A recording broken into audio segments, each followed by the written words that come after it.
हिमाचल प्रदेश विधानसभा सभा में नेता प्रतिपक्ष जयराम ठाकुर के बयान पर मुख्यमंत्री सुखविंदर सिंह सुक्खू ने कहा, उन्होंने उन चीजों को कहा जिसमें हम किसानों के हाथ में पैसा देने की कोशिश कर रहे थे। किसानों को कह रहे हैं कि प्राकृतिक रूप में गेहूं उगाए जाएंगे, 2 से 4 सालों में इसमें किसानों के आय के साधन बढ़ेंगे।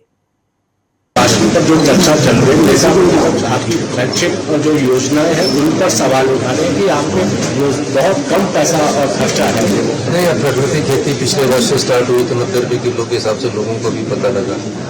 उन्होंने उन चीज़ों को कहा जिसमें हम किसानों के हाथ में पैसा देने की कोशिश कर रहे हैं और किसानों को कह रहे हैं कि जो प्राकृतिक रूप से गेहूँ उगाया जाएगा, ये सब पिछले वर्ष की योजनाएं हैं।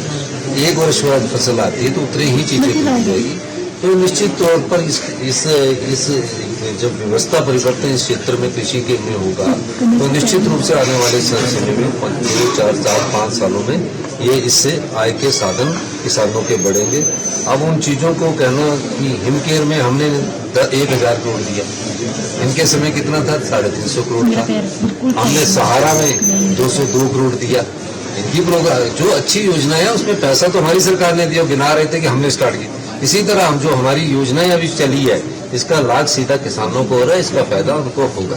आपने सदन में कहा कि नेता प्रतिपक्ष भी झूठ कह रहे, गलत आंकड़े रख रहे हैं, प्रिविलेज आप भी लाएंगे क्या? नहीं, वो ऐसा है कि ये राजनीतिक में ना राजनीतिक तरीका अपनाने का एक तरीका होता है। खबर कैसे